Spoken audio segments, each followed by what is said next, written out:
And we're live.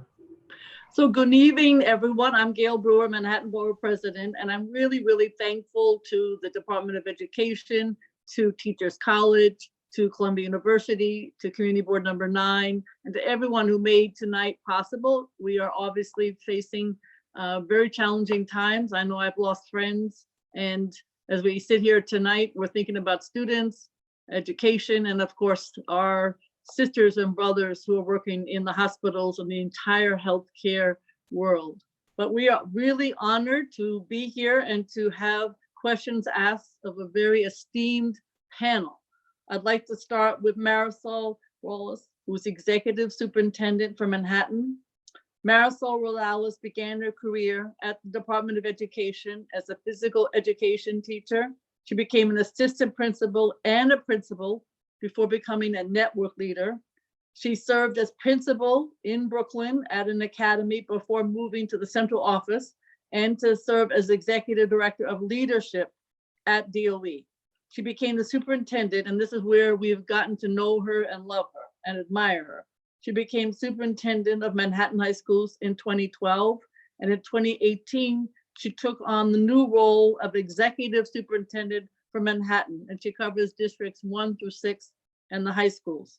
And she's joined this evening by Billy Joya, who's director of school improvement for Manhattan. He's a product of the schools himself. He's a parent of 2 children attending schools in the city.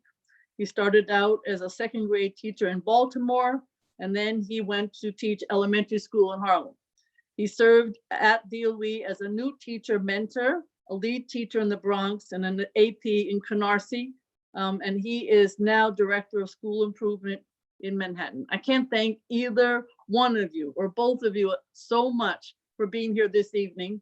And I think you know that we have hundreds of people on YouTube who are participating. And I think tonight more than ever, we want to know what DOE is doing to be of support, which I know you are, to the many, many students and families and teachers and principals in the borough of Manhattan. So, Madam Executive Superintendent, please start. Thank you, Gail. I really want to thank you for hosting this virtual discussion in partnership with Columbia University. It is a true pleasure to be with you this evening to share resources and practices regarding remote learning across Manhattan.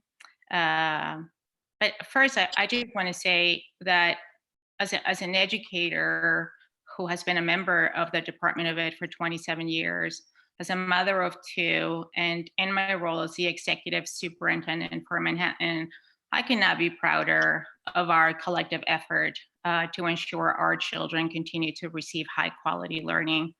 And this new reality, right? Our principals, teachers, school-based staff, superintendents, their district teams, our Manhattan Borough citywide office staff, our DOE central staff, parent leaders, families, elected officials, community-based organization, and all of New York City residents have come together in the most incredible way.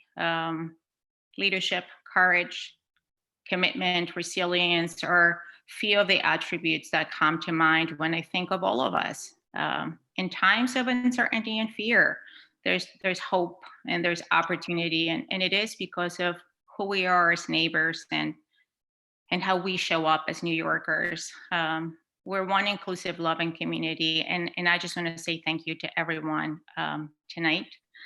And so I just want to begin by shouting out some special people. As you know, we launched the regional enrichment centers across Manhattan, and we have 11 across Manhattan. These sites serve children of primary caretakers who work in healthcare, FDNY, NYPD, our Office of Emergency Management, the Department of Health and Mental Hygiene, parks, our grocery store workers, pharmacies, and some of our transit authority roles.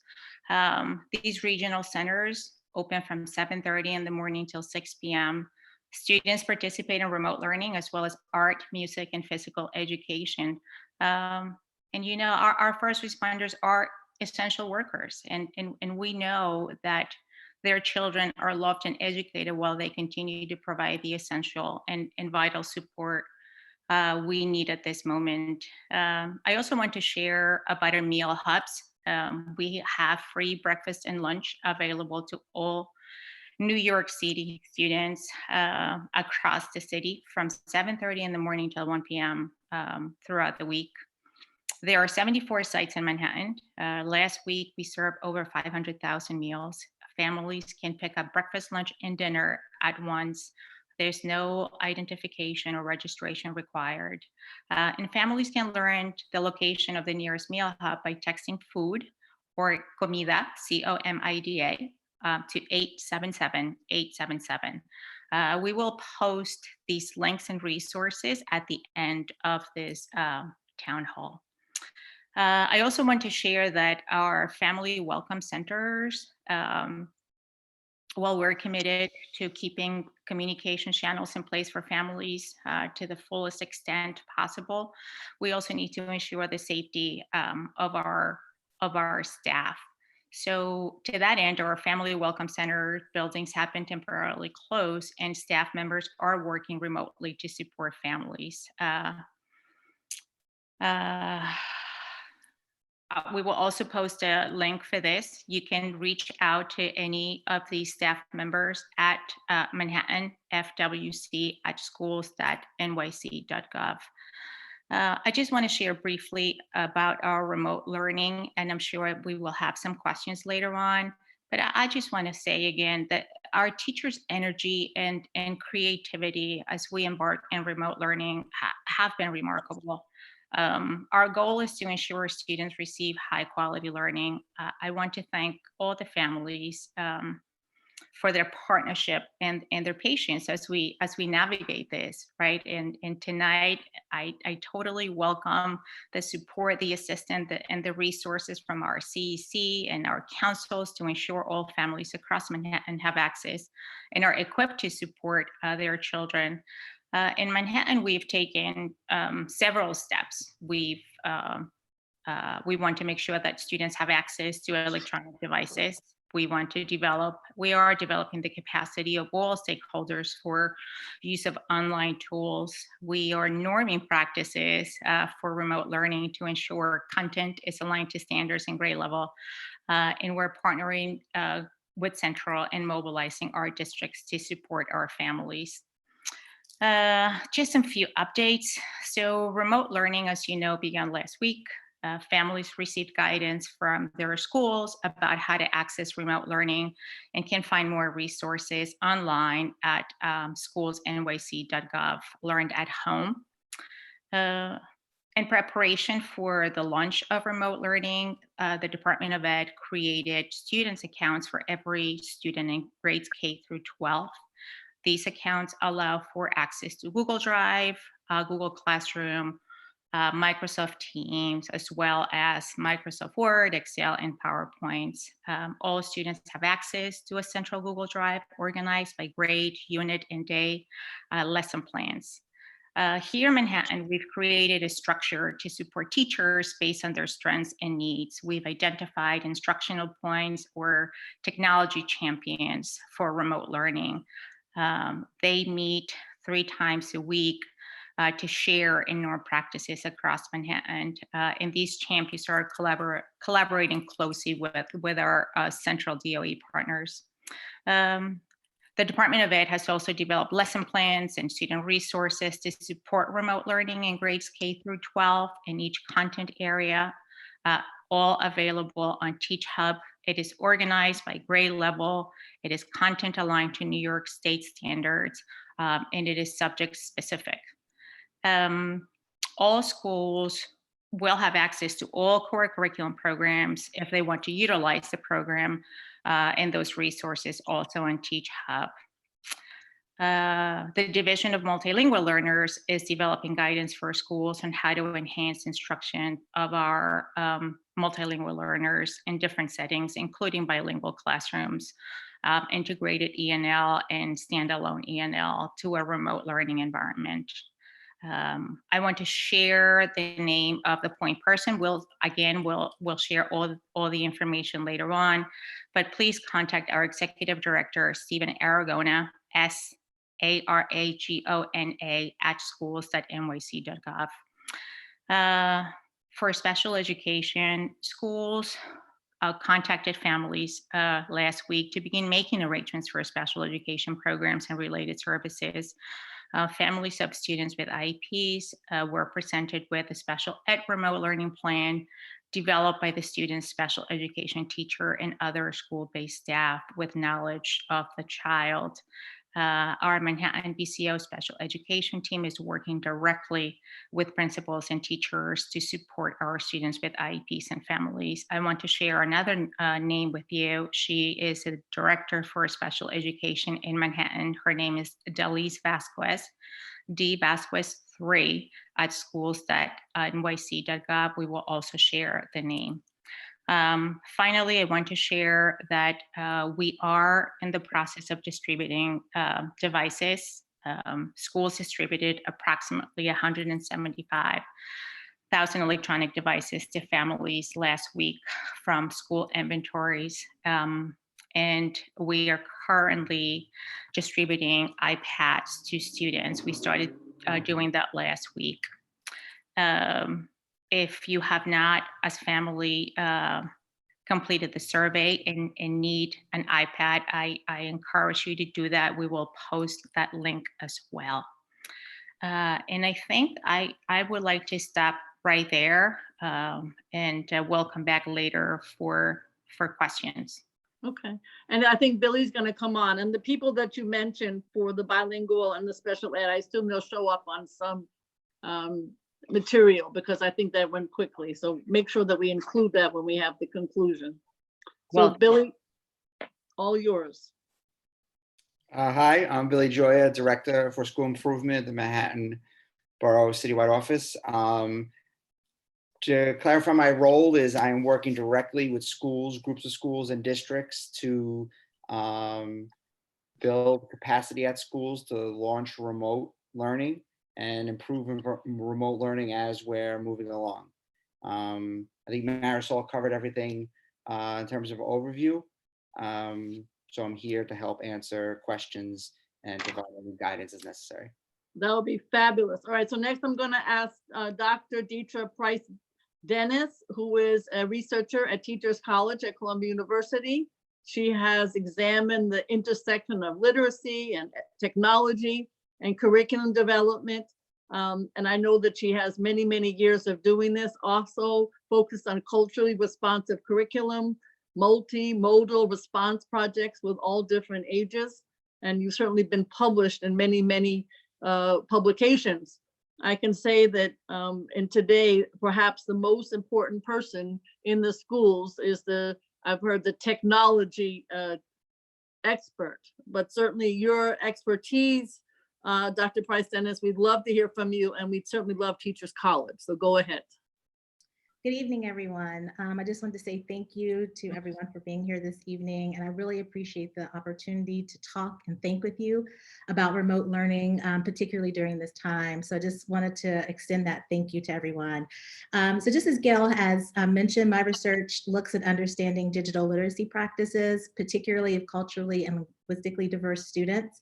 I'm also really interested in learning about how do we leverage these new understandings to prepare teachers to develop curriculum that facilitates digital learning as well as centers digital literacy and critical thinking in digital spaces. And at this moment, that's exactly what our teachers are being asked to do across the country. And this is really challenging work. And I just wanted to echo that teachers are doing their very best to adjust and to really take on this new challenge and adjust to this new normal and in really meaningful ways. And so it's going to take some patience, some deep breaths, some willingness to play and experience and kind of muck around with technology and maybe not have everything go well the first time or the second time, and learn from all those experiences as we're all trying to adjust and accommodate the new normal. But I wanted to briefly just share a few lessons that maybe might be a way forward for us to think about as we move forward.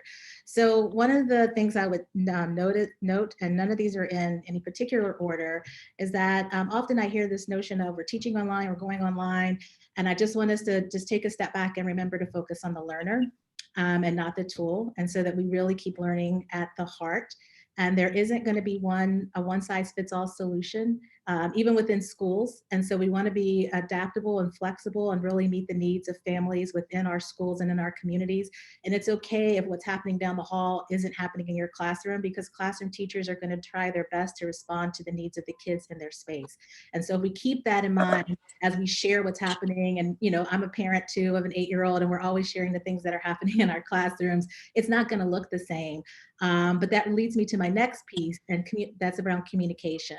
And so we really need to think about how we're communicating with children, with our administrators, with our classroom teachers, with our colleagues, and with parents, and being really clear about what the expectations are, how we're troubleshooting, what happens when things don't go well, what happens when maybe what's sent home is creating more anxiety with our students. So we just want to make sure that communication is happening in all directions and people feel like they're able to be heard and get the resources they need, but also to see that lessons might be adapted.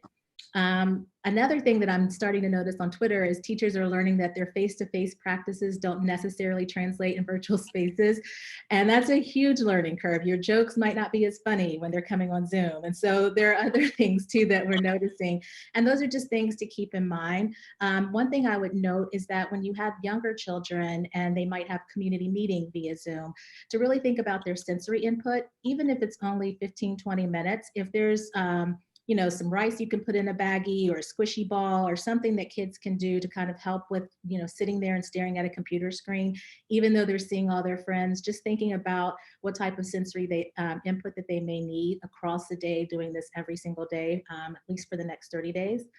And also I'd like to note that, sometimes when we move to different configurations of learning, people are quick to let go of the things that might have mattered in their face-to-face teaching. And so I know from all of the New York City school teachers I know, culturally responsive pedagogy, equity, and inclusivity matter. They matter in face-to-face, and they're going to matter in what you see in their remote learning. It may not show up immediately because people are also learning and becoming more familiar with the tools, but those things are going to be there. Teachers aren't being asked to choose whether they should be culturally responsive or digitally savvy. They can and will do both. And again, the communication we have with teachers around the types of things that are happening will help improve that. But we don't have to make those choices. And we also don't have to make the choices of whether we have rigid and flexible pedagogies or trauma-informed pedagogies in digital spaces. We can do both. And so I just wanted to be really clear that teachers are going to be flexible. They're going to think about the needs of kids. They're going to adapt. They're going to differentiate. All of those things are going to happen. It just may take a little bit more time as we get used to this new normal. And I think one of the last things I'll say is we just want to see, I would love to see teachers really focusing on critical thinking and problem solving, particularly in ways that foster imagination and creativity. One of the things as we get more digital tools in the hands of students is the ability for kids to work across modalities to produce content and to produce knowledge, and to see students being able to be positioned as knowledge producers and not just consumers of information might be a huge shift in some practice, but we'll really see students stand out and shine and showcase skills that they have that may not be able to showcase in face-to-face learning. So it could be an opportunity to really recognize some of the assets that kids have that don't always show up in print-based practices. Thank you. Thank you very much. And I want you to know that there are over 250 people watching, which is a huge number. So that's because you're a great panel. And secondly, I don't know that this is a joke that translates, but I must admit my friends in Corona in Queens are very upset, and they wish the virus was called Canarsie. Now, I don't know if that works, but I thought it was pretty funny. It's still not funny to have the virus, but it's a New York joke. Roberta Kang is director of the Center for the Professional Education of Teachers at Teachers College. She supervises the professional development programs and signature initiatives at the center. She cultivates partnerships with schools and districts and organizations in areas that are so important, like academic rigor, refining literacy in high school, and instruction for high stakes assessments. And she works on all of these issues with different levels of government. So Roberta, Kang, we're delighted to hear you. Thank you so much for having us and for giving us the opportunity to share. It's been great to hear from my other colleagues as well. I live in Queens personally, and so I'll say I think the joke translates. I'm not in Corona, but I am in Sunnyside. And here we do try to look at the brighter side of things. And so I want to offer a few thoughts on that. COVID-19 brings with us a lot of challenges that have been very unpredictable, challenges that have turned our daily lives upside down, and challenges that have no clear endpoint in sight. And those three things really create a space of uneasiness and a space of anxiety, whether you're a student or a seasoned professional. These are very uncertain and challenging times. So with that, I'd like to offer 3 C's that we can hopefully remember and that can help guide us through some of these trauma experiences. The first C that I think is really important is connection. First, connecting with ourselves personally. We are experiencing this as human beings, as a person, and we have to acknowledge that connection first to our own selves. Secondly, as parents, for those of us who have kids, I have 3 myself, seeing this both through our own perspective and also through the perspective of our kids. We're thinking about how do we best prepare our kids for understanding what's happening. These are really crucial questions. And then we also are experiencing this professionally. We all just got work from home, semi-permanently, and that may or may not be familiar to us. And as much as the world is upside down, we're still getting up and trying to go to work every day. Some of us out of the house if we're essential workers, and others of us at home trying to balance now my family and my profession. So we want to be able to attend to each part of our identity and recognize that just like on the airplane, if we don't put the oxygen mask on ourselves first, we won't be able to care for the people who are next to us. We won't be able to care for our tasks. So really thinking about how we're connecting with ourselves, our families, and our colleagues. The second C that I want to offer, and I just want to echo my colleague Detra Price-Dennis, is around communication. Communication is critical. Things change every single day. I'm checking the New York Times at 9 a.m., at 11 a.m., at 11:05. Why isn't this updated? Things change so quickly, and it can be difficult to have the same feeling or the same experience even throughout the period of one day. In the morning, I might be fine. In the evening, I might be feeling really anxious. I might have felt fine yesterday. I might feel really anxious tomorrow. Also, we know that people around us are getting sick. And so that happens very quickly as well. So communicating regularly with our families, with our close friends, and with our coworkers is going to be vital during this time period. We also want to have age-appropriate conversations, especially with our kids, whether they're our students because we're educators, or there are children living with us in our homes. I have 3 kids myself. My oldest is 13, my youngest is 4. The conversation that we're having about the virus is very different at those 2 age levels, but we have to have it because we need our kids to be on the same team with as much understanding as is appropriate for their age. So with my youngest, we talk a lot about hand washing and thinking about what songs we know, and we talk about that there's a bad virus out there and we want to stay healthy. With my older son, I'm going to actually give him articles that he can read so he can learn and understand a little bit more about the science, because he needs to understand that this is pretty serious and he can take that, he can handle that. The third C that I want to share is about compassion. First, compassion with our own selves. We're going to be feeling like we have to be strong, we have to be brave, and we do need to show up, but we're going to have ups and downs, and we have to acknowledge that and give ourselves a little bit of a break when we're having a down moment, and recognizing that when we're feeling up, somebody else might be feeling down.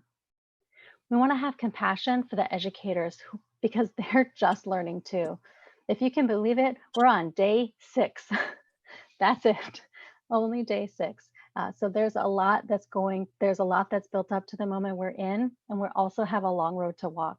So we want to have compassion for the teachers and school leaders who are building remote and distance learning as we go. for the safety of our kids. We want to have compassion for our kids, though they may be driving us a little crazy right now. We want to find the ways that work for them, the rhythms that work for them, and the spaces in which they can really thrive. That might not always mean an 8 to 3 school day in your home. For my family, we're looking at creative ways that we can schedule work from home and activity time, social distancing, outdoor walks, as well as school-based time where they're really focused on their learning. Hopefully with these 3 C's, we'll be able to connect a little bit more with ourselves, have some compassion for those who are also going through this difficult situation. Thank you very much. And now we're very honored to have Deirdre McIntosh-Brown, who's co-chair of the Youth Education and Libraries Committee for Community Board number 9. As you know, I'm a big supporter of community boards, and Community Board 9 is where Columbia University and Teachers College are located. Deirdre, go ahead.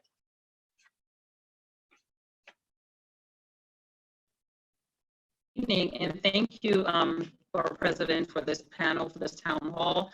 Thankful for all listening and all those, the panelists that have spoken before. Here in Community Board 9, grateful for the educators, for all those people that are on the front line, the principals, the CECs, the Department of Education. Certainly thankful to Columbia College for all their resources. We've had a lot of feedback from parents, just getting to accessing the remote learning and some glitches, but thank God the teachers and the principals have jumped in and they're actually the students through spending time during the day with them, just getting them acclimated to being from home. There are various resources that the New York Public Library has offered online tutoring. We also have, the Community Board Office has technological updates. If there's anyone that still does not have a computer at home, they can call the Community Board, which will give you the number a little bit later on. We have my co-chair and other parents formed a resource link of Tom Birdie's, and they have many resources they have to offer for students and families.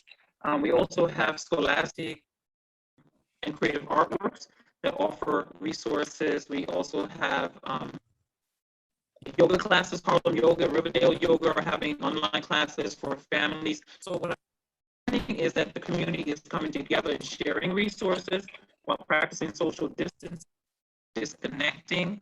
And again, just want to be thankful for all of those educators, librarians that have given up their time to share with others.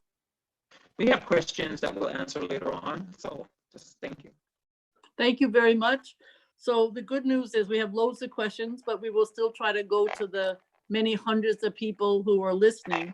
But some of the questions that came in early would probably go to those from the Department of Education.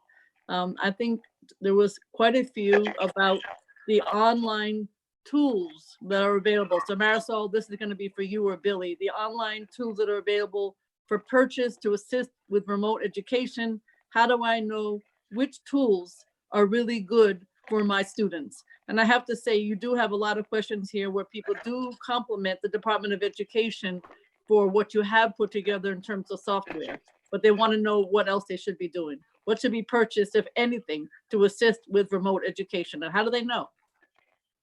Thank you for that. So, I mean, I'll start with the fact that each school has its own online platform. We have many schools using Google Classrooms. Again, teachers have contacted their school communities to inform families and to let them know of these remote learning tools. You can definitely find instructions on the Department of Education student accounts and getting started in Google Classroom in Microsoft Teams at schools.nyc.gov/learn-at-home. If families have additional problems connecting, please contact your school directly via email. And if you don't have the device, please complete the survey to be connected to one. I do want to say that parents should definitely communicate with their teachers for advice about the quality of a particular program. And I would encourage families to share that if they find their own, ask the teacher for feedback. I think it is great for families and teachers and students to explore and interact with resources together to see what the benefits and drawbacks of these programs are. I would actually invite Billy to share some of the more specific programs that are proving to be successful. Sure. So, the interesting thing about remote learning is that what we do as teachers, as principals, as support staff, really the role hasn't changed, just how we do it. So the same is true for parents. So if you want to enrich your children's learning experience, the first place to go, I think, are any kind of community organizations or museums. Museums right now have a ton of resources online, everything from virtual tours. I know New York Historical Society does a Zoom on every Friday for each grade level. So there are those resources available. And there are plenty of resources you can find from community groups. The New York Public Library is also offering plenty of free audibles, as well as they expanded what you could download online. So you have those resources as well. But to echo what Marisol shared, your first and best resource is the teacher. Reach out to your teacher first. Express to your teacher that you want to enrich the experiences they're already providing students. And if they know of any additional resources that would help, because that's exactly what teachers are doing right now. They're finding Google Classroom is a platform. And there's a lot of things they could bring into that platform. And they're finding a lot of resources out there that they can enrich a student's experience with. So they're the best place to go first. And please talk to your teacher. Okay. Of course, before I go to the next question, I just want to thank everybody who's cheering around the 5 boroughs, because I know in my neighborhood right now, it's really, really loud, cheering for the healthcare, the education, the grocery, the cleaners, and if you hear anything in the background, it's because New Yorkers are sticking their head out their window and clapping and cheering. So yay, New York. There were many questions on that. I think that answers some of them, but what is the Department of Education doing to ensure that children don't fall far behind? Now that might fall into the same category of talk to the teacher, but I didn't know there was anything an additional, because parents are afraid of falling behind. Sure. Yeah, I mean, absolutely, for sure. I mean, I want to say that every teacher in Manhattan, for sure, is working really hard, and I can't thank our teachers enough. The way they have stepped up to the plate, it is just unbelievable. I mean, every day there's a new post or a new email coming my way that just shows how committed our teachers are. And I just want to say to our families that our teachers are working diligently to ensure that our students continue to be engaged in rigorous and engaging learning experiences remotely. They are aligning their lessons and their instructional practices to state standards. And this is already being accomplished in various ways through numerous online platforms.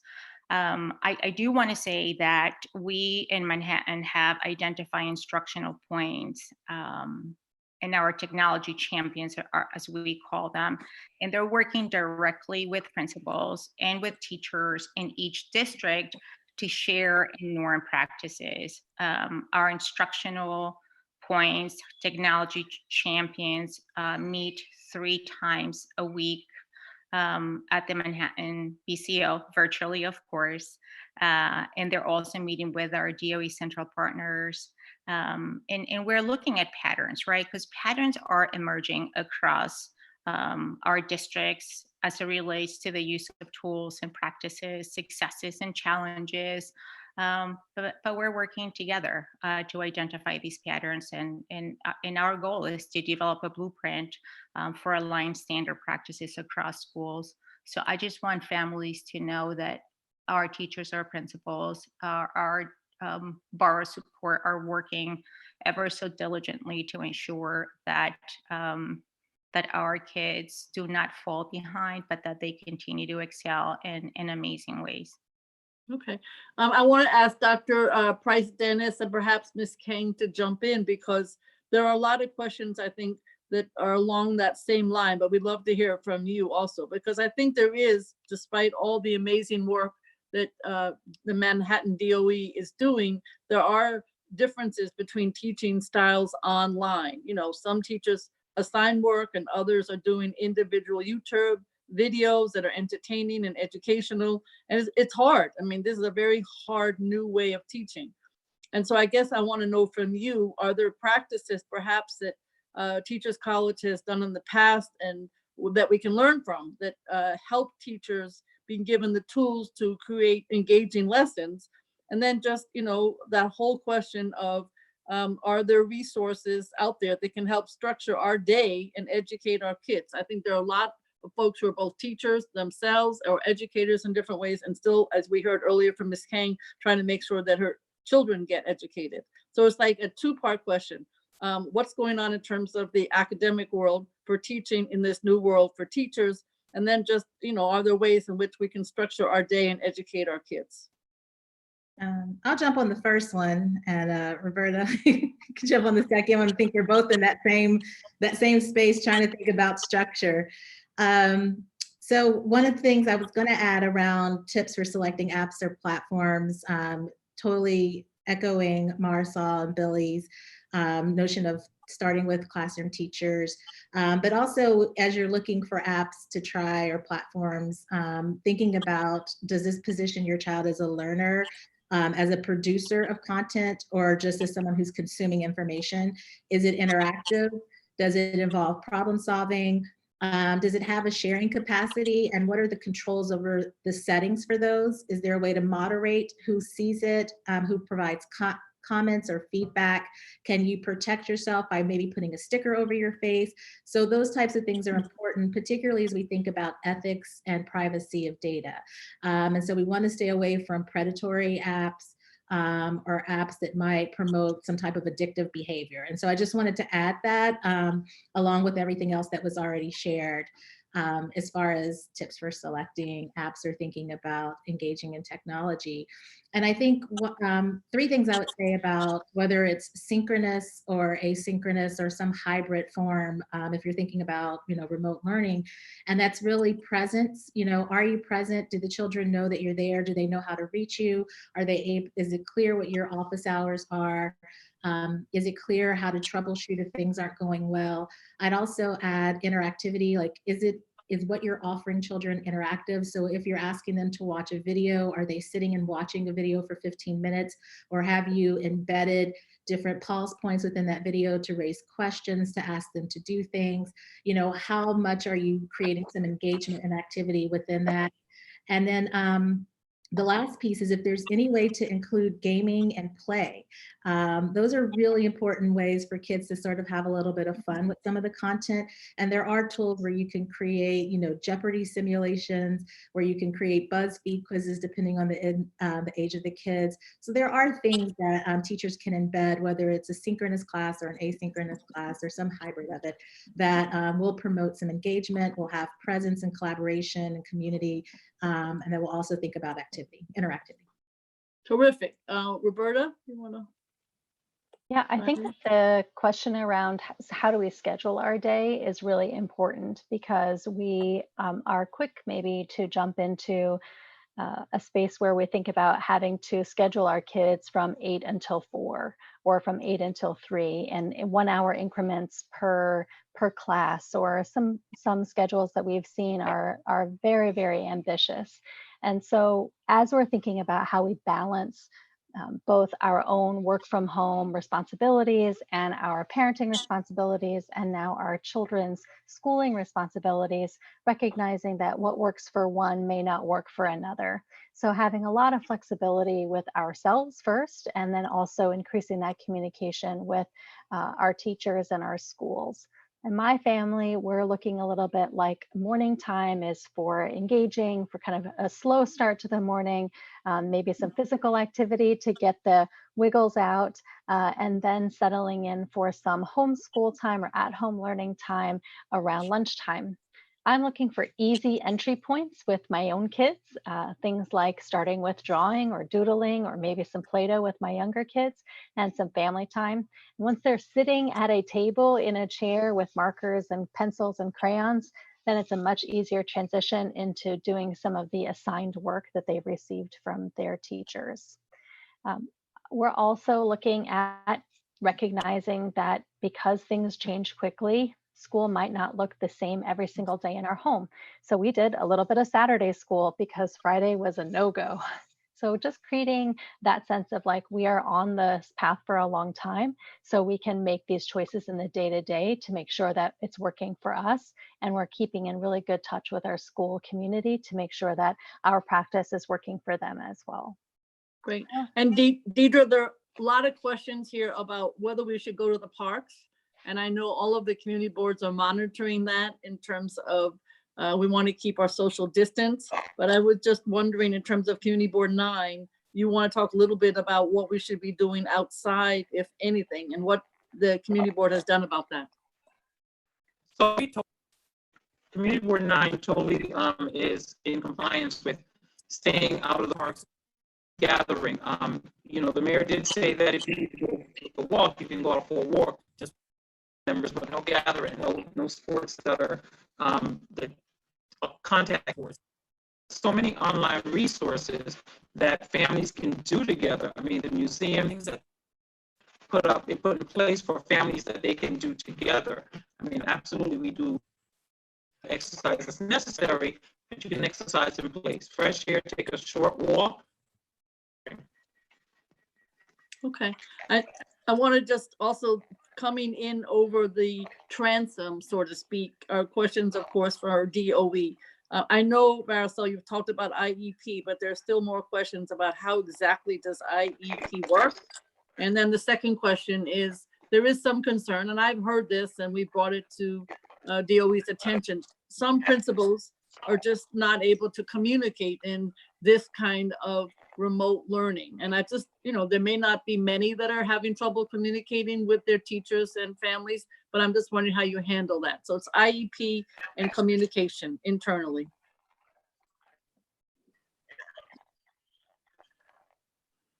For Marisol Rosales.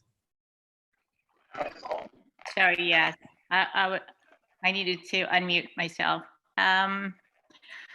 So I think our schools, I mean, there are two questions there, right? Yes. One, yeah, so one around special education, which is critical, and it's so important for me and for our superintendents, principals as well. We began contacting families last week to make arrangements for special education students and related services. Families were presented with special education remote learning plan. In many places, we're still working on this. That is being developed by the special education teacher and some of the other school-based staff.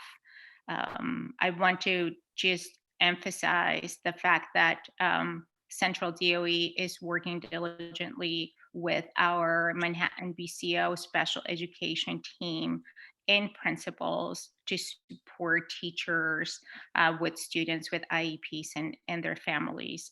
We have a structure in Manhattan in terms of sort of like a portal website where parents can reach out directly, where teachers can reach out directly.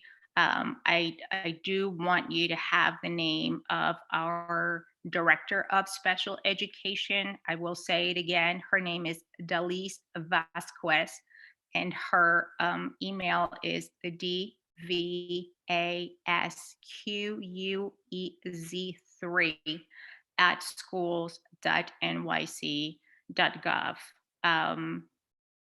The special education team at the BCO, as well as our central team, continues and will continue to develop supports and resources for our students with IEPs. And I just encourage families to reach out directly to our Director for Special Education, as well as your principal, right? Reach out to your principal immediately if supports by any chance are not being provided in your superintendent. You can reach out to me directly if you are not certain of who your superintendent is. I am more than happy to give you that information and connect with you. My email address is mrosales, Rosales 7@schools.nyc.gov. I think that patience is something that has been shared tonight, and we are embarking in a new world, right? It's a new reality. It's remote learning, and there are so many pieces to remote learning that that we are learning ourselves. And so how to support our most vulnerable students, while it is our number one priority, it is something that we are ourselves learning to do. And so if a parent feels that her child's not being provided with the services and supports, it is really important that you communicate with the school, with the superintendent, and with me. All right, I appreciate. I guess if you have a principal who's not communicating, that you figure out how to make that communication after you've heard from the community about any challenges. I assume that's how you handle that. That is correct. Our one priority right now is to ensure that our students are supported and served in the most appropriate and personalized way. What's good about remote learning is that it actually does give us that opportunity, right, to personalize for each student. And that is correct. If someone is not listening, then by all means, please reach out to your principal or your superintendent or myself. All right. Thank you for being so transparent. That's why we love you. And Billy, did you want to add something, Billy? Yeah, Billy wants to add some of our supports for special education. Okay. So just again, I can't echo enough Marisol's messaging about patience, because we're meeting everyone where they're at, families, parents, students, our teachers, and our principals. And everybody is entering this at a different capacity, different comfortability with technology. So the one thing that we did overall for the technology piece is we did conduct a survey that gave us a bead on how comfortable and familiar and confident staff at schools were with the technology and using the platforms.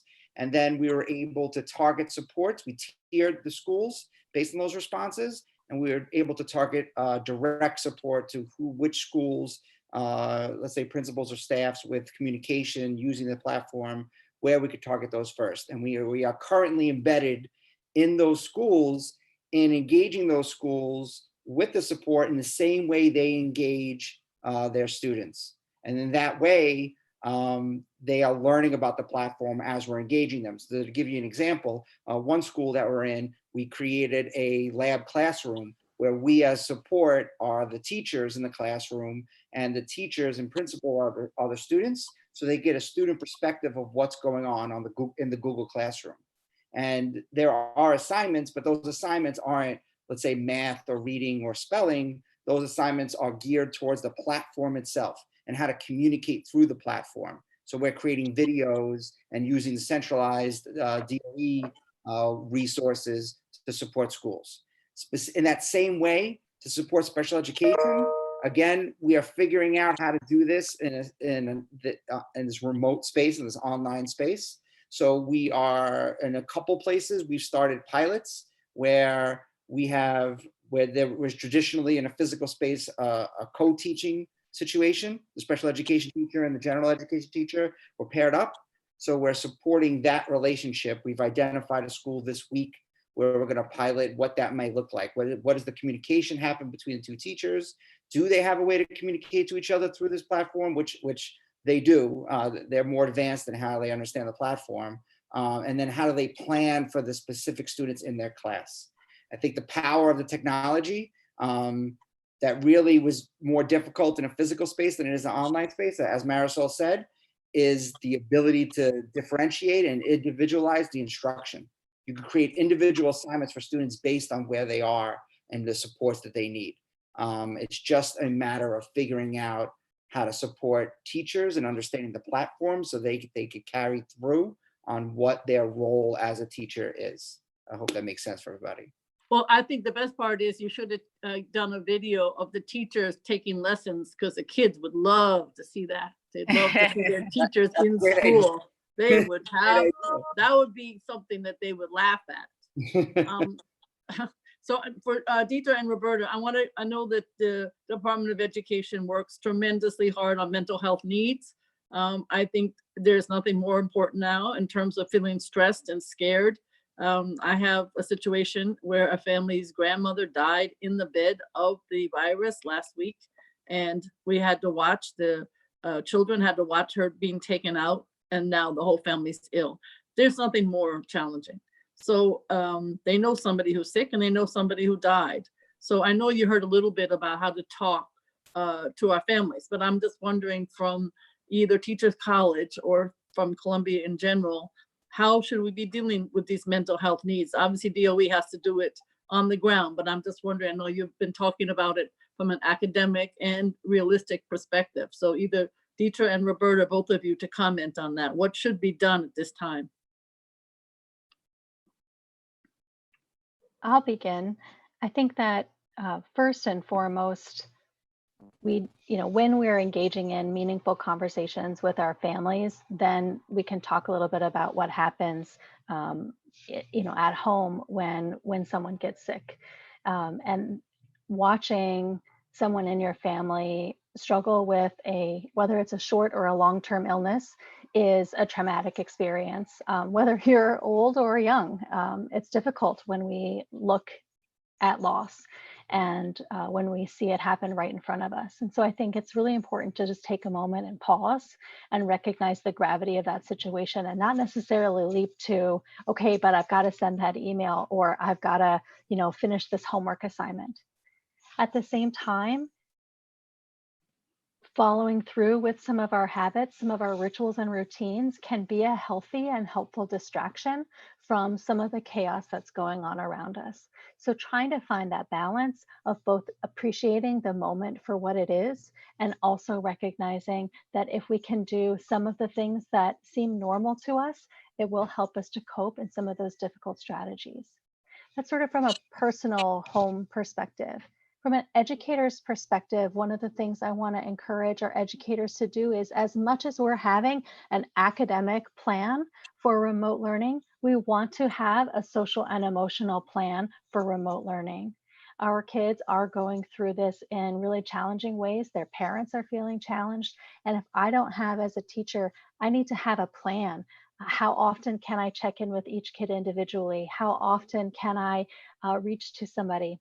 If I work with a school right now and they know about 20% of their students still don't have devices at home, or maybe they don't have a permanent home, those are really difficult situations. So in those places, I might say, like, we can pick up the phone. Do they have a landline?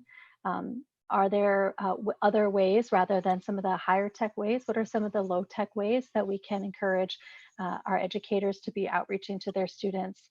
I actually have sitting on my desk here about 30 little cards that I've written. I said, I need to find some peace. I'm going to write some notes and send them in the mail. There are lots of ways that we can be connecting with other people as students, having them write letters to each other or to write to their teachers or vice versa. So no tech, low tech, and high tech options for social emotional connection. Okay. Detra?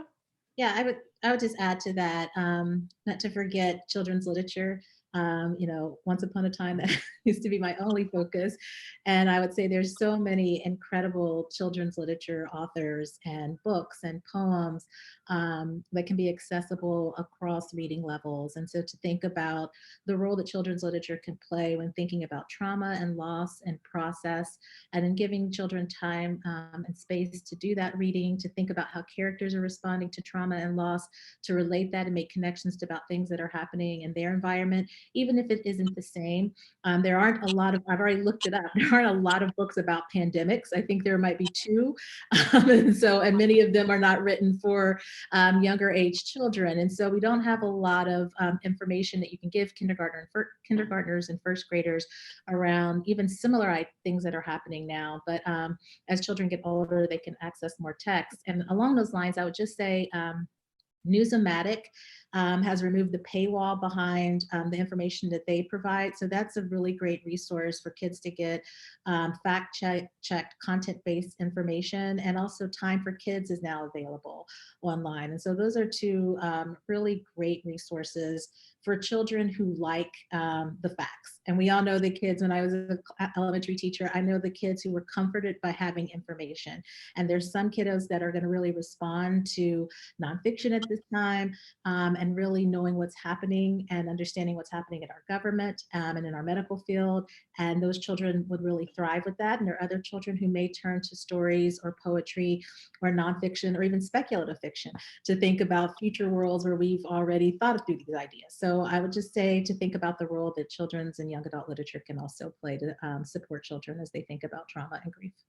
Thank you. Marisol, there are several questions, such as I'm an ESOL teacher, meaning English as a second language, at a school with 20% Spanish speaking families. They don't have access to the internet.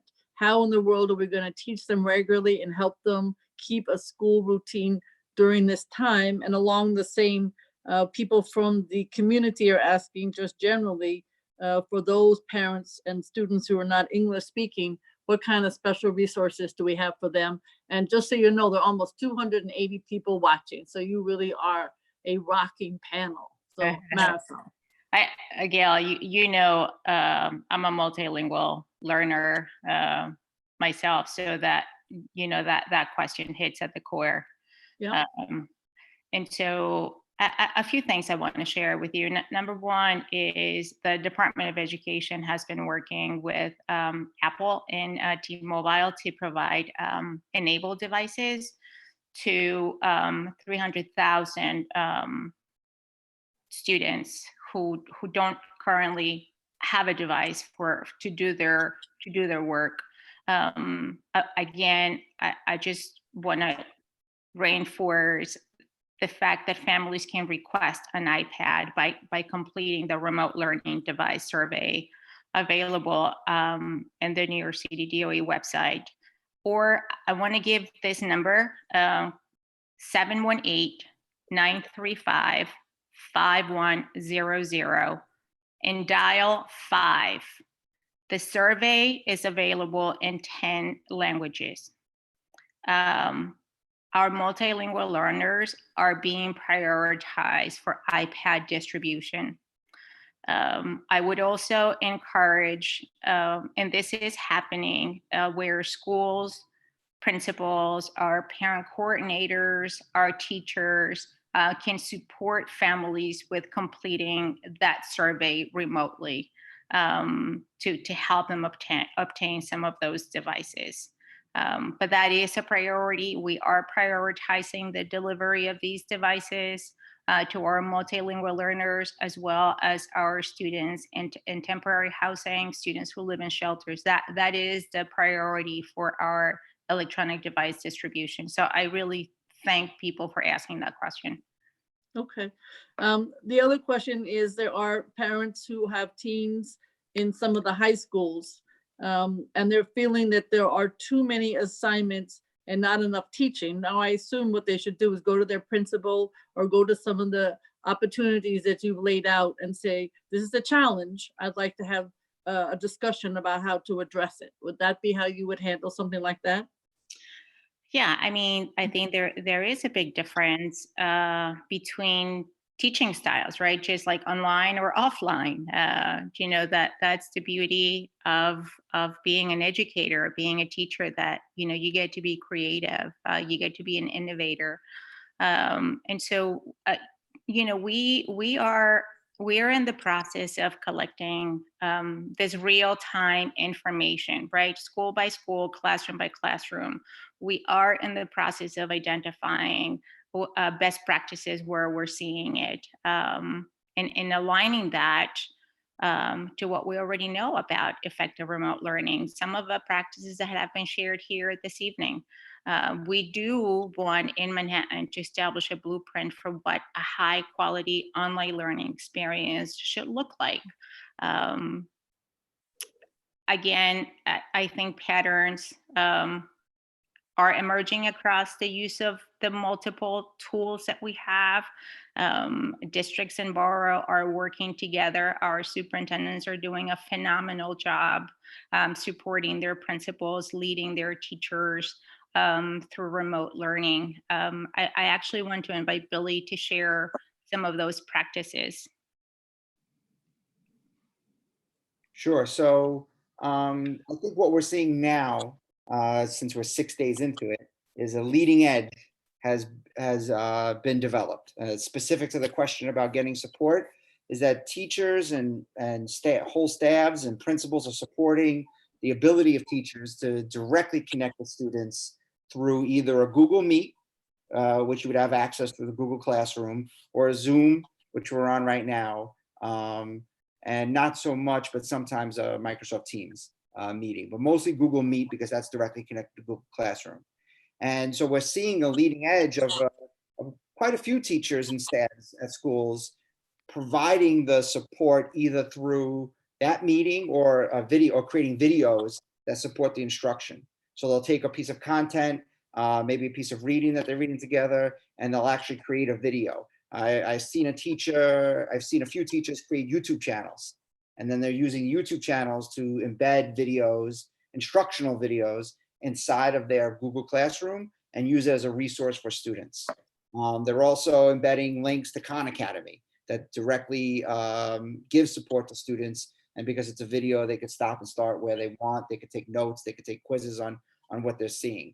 But again, we're seeing that as a leading edge. Not every single school and classroom and teacher is at that point. Marisol mentioned we want to create a blueprint, and that's what we're trying to do right now, which we're working with districts and superintendents, as well as principals, to determine what is the most effective online environment we can create. What does that online experience look like? And then how do we support the development of our teachers in getting to that place? To that particular parent that asked the question, I would definitely ask to maybe talk to the teacher about some other supports and ask that question. But from a borough perspective and district perspective, we're trying to support the system from within to get to that.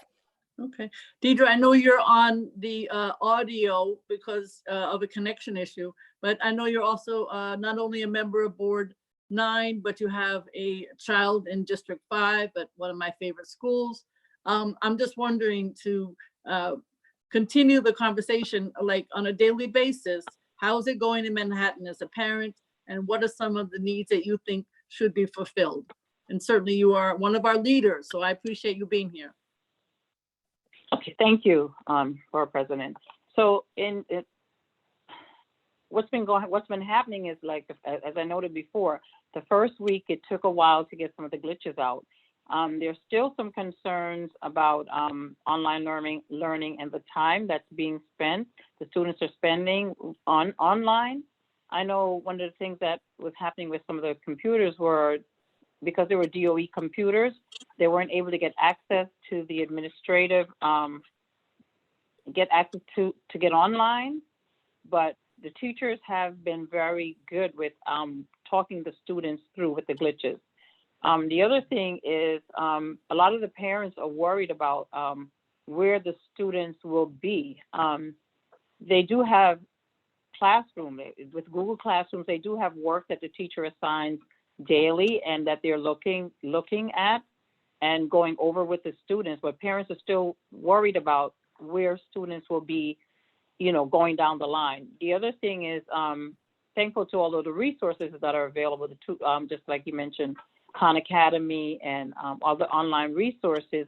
But what we're finding is that it's a very different look versus being in the classroom versus being home. Teaching styles are very, very different.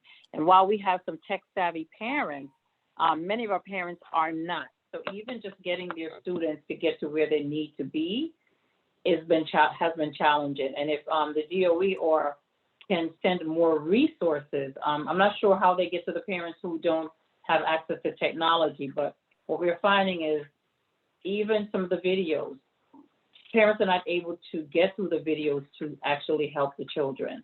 You know, the math that they did 20 years ago is not the same math that students are learning now. So that's a problem. All right. I'm wondering at Teachers College, some of these issues that Deidre just mentioned, are those things that you have thought of in the academic world, or are we just, you know, working with DOE as best as we possibly can? So I'm just wondering if Teachers College has been thinking about some of these issues in the past. Either one of you. You're both fabulous. Yeah, I think we're definitely having conversations all the time, as we are also experiencing similar things, right? So we left and went to spring break, and then that was it with our students. And so we transitioned very similarly as everyone else. I'm going to go ahead and kick it to Roberta. I apologize, my doorbell is ringing and I just want to get it before it keeps going off. Thank you. Roberta, go ahead. So we have been experimenting and exploring the challenge between translating what happens in a live experience to an online experience. In the past, it's similar to maybe live dating or an online dating, there was a perception that maybe learning online was less academic or potentially less rigorous than in-person learning. But my own experiences of both leading teaching classrooms as well as professional development have taught me that it's not better or worse, it is just different.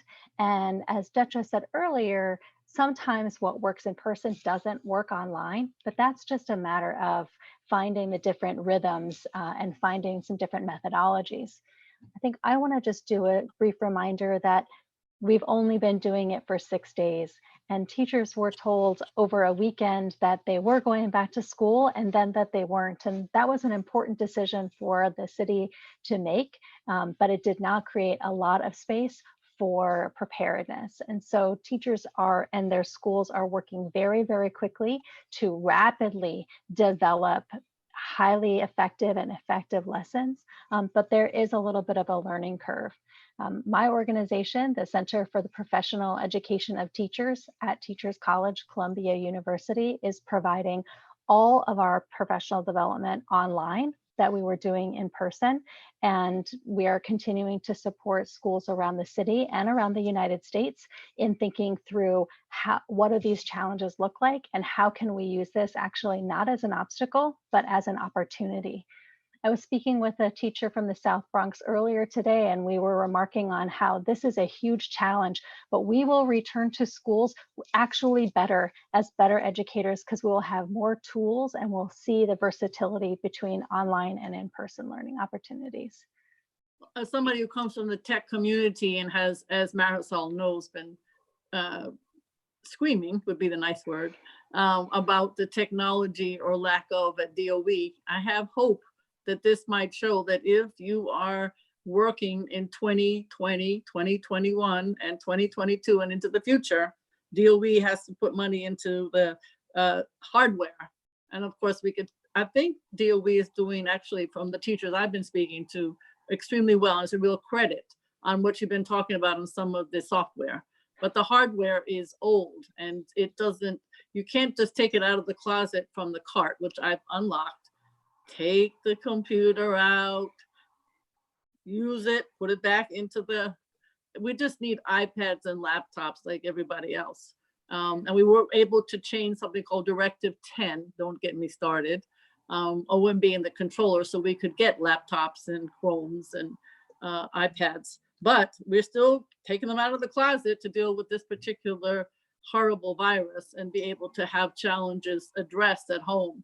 Every cart is probably out and the laptop in it is home, but it's not the kind of quality that we need. So I don't want this virus. I've lost friends. We hate it, but it is giving us the tools, I hope, to say technology has got to improve. And I'm sure the Teachers College would agree. That's sort of what you're saying. That is, go ahead. Sorry about that, everybody. Working from home. So one of the things I'd also note is that it also is helping us think about what this means for teacher education and teacher preparation and professional development. And I think hopefully across the country, we're starting to really think about the need for talking about digital learning and digital literacies within our teacher preparation programs, not as options, but as things that all candidates would experience and have an opportunity to learn about, and then having that be part of sort of skill sets that's developed within the first 3 to 5 years when they leave and go out into the classroom. We can't expect DOE or any school district to take brand new teachers who might not have had a lot of preparation and scale them all the way up. And we also can't expect teachers who may have left the classroom 20 years ago who've been taken, tons of different professional development opportunities, but may not have always preferenced technology to learn all this stuff automatically or immediately. And so I think just recognizing, as you just said, Gale, this does provide us with an opportunity at Teachers College to step in, to continue to be good thought partners with all of the school districts and surrounding areas, but also to really think about what this means for teacher preparation moving forward. Yep, thank you. Could I add something? Because Please. Go ahead, thank you. Well, I think this speaks to us being a community, right? And communities come together because we need to develop the capacity of all stakeholders, right? We're developing the capacity of our teachers, of our principals, superintendents, BCO, families, absolutely everyone. And I think I really appreciated the comment about supporting families, because we are seeing that across Manhattan, that we have so many talented and willing and eager families across Manhattan, whether it is our CEC members, our president's councils, families, parent leaders who want to partner with us to support families across the city. So we're actually bringing people together to figure that piece out. The other thing that we're seeing is that schools, we're beginning to see practices across schools and across districts where you begin to see this really close relationships and partnerships where we are calling and reaching out to families to support them so that they become well-versed as they support their children.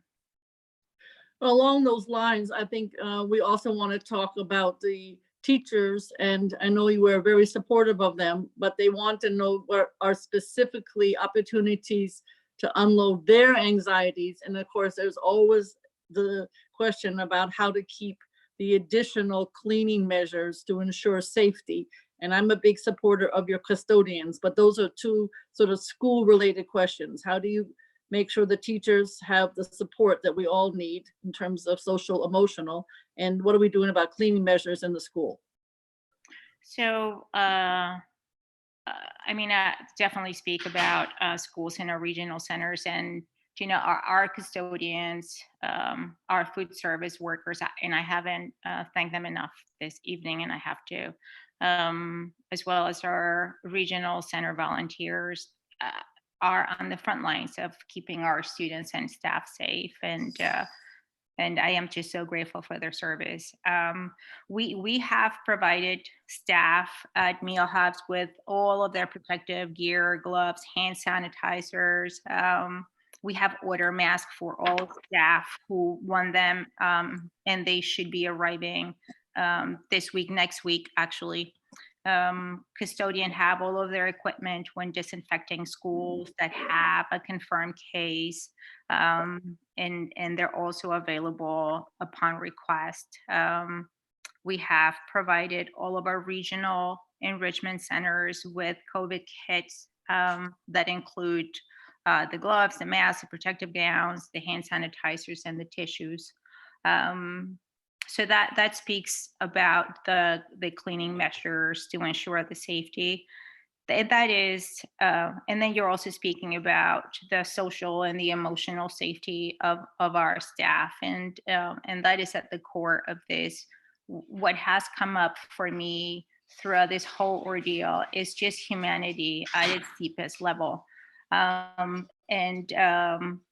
You know, all of us are being impacted. You said it from the very beginning. And so how are we creating space in schools virtually to ensure that teachers have space to share some of these struggles, what they grapple with?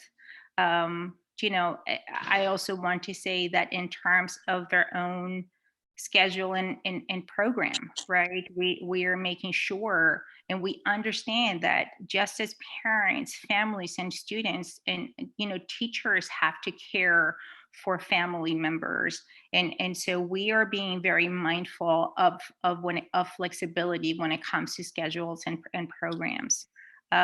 So we're being very thoughtful and very mindful of not just the technical aspect of remote learning, but most importantly, the social and the emotional aspects of the wonderful staff, families, and children behind it. Yeah, I appreciate that. It's certainly really important. Deidre, I have a question. There are some questions about the nonprofit community, and from the community board's perspective, I know we always work with the nonprofit. Do you think there are places where the nonprofit community could work with the new way in which we're learning during this horrific virus situation? And I'm just wondering, both as a board member and also as a parent, how can the nonprofit community play a role?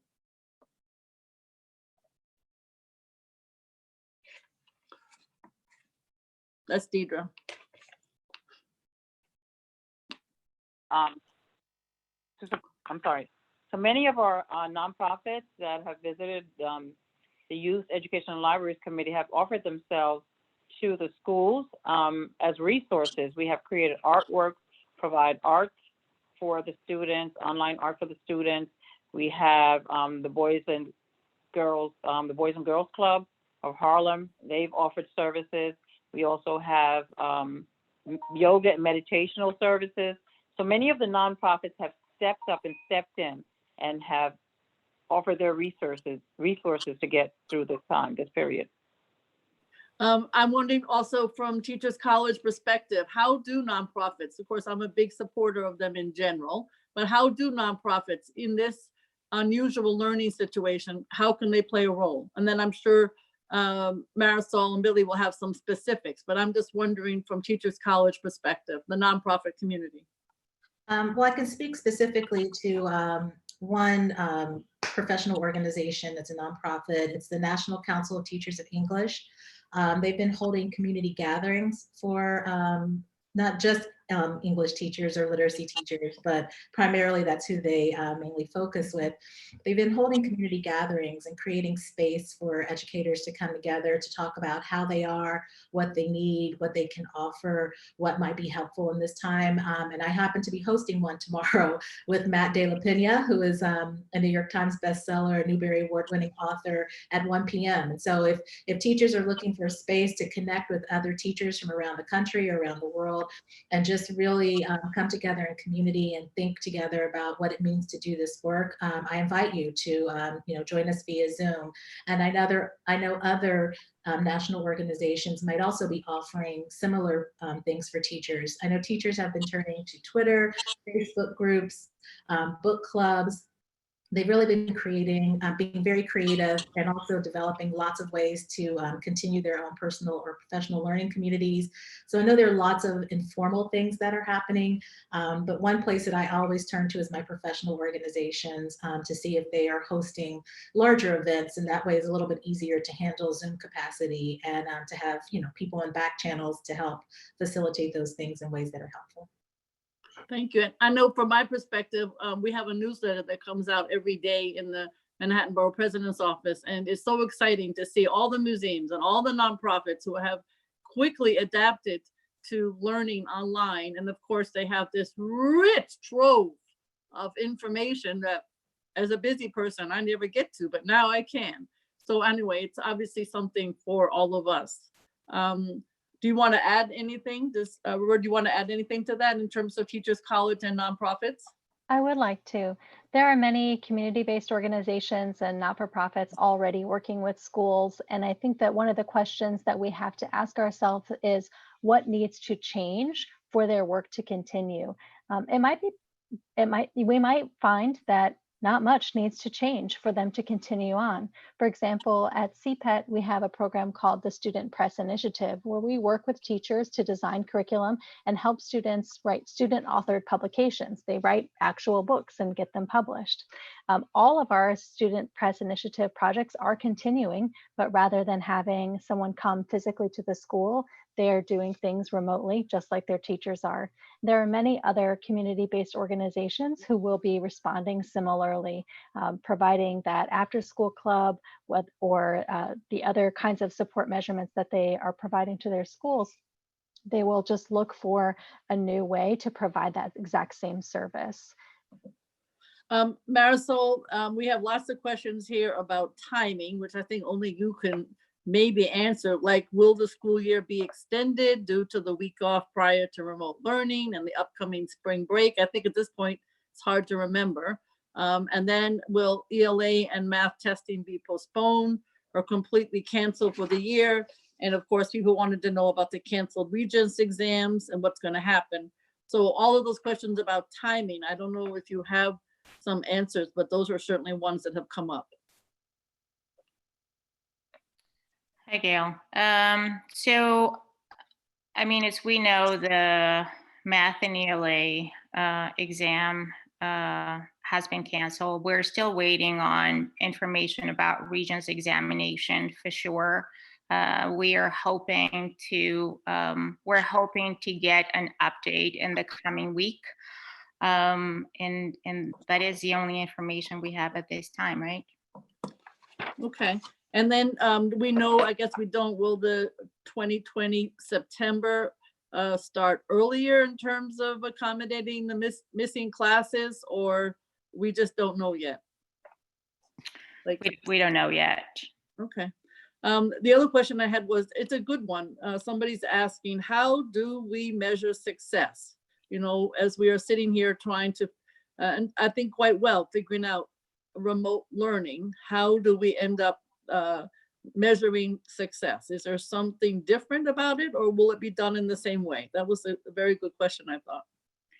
That's a great question. I mean, I can tell you, I can share successes from our first week, right? I can tell you that, and that's exactly how I started, how I opened up this evening, and to see how teachers, principals, superintendents, everyone across the DOE and our partners, some of those included here this evening, have come together on behalf of children, on behalf of the city of New York. That is a success that we need to celebrate and remember every single day as we come out of this, for sure.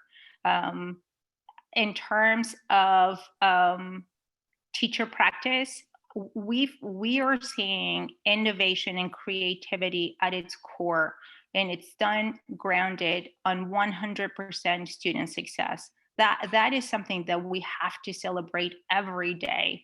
The way teachers are coming together to design lessons, to communicate with families, the way families are reaching out to our teachers, the way families are working with their children to ensure they are successful. I mean, those are successes that we have to celebrate. From an academic perspective, I mean, there'll be more guidance about what that will look like.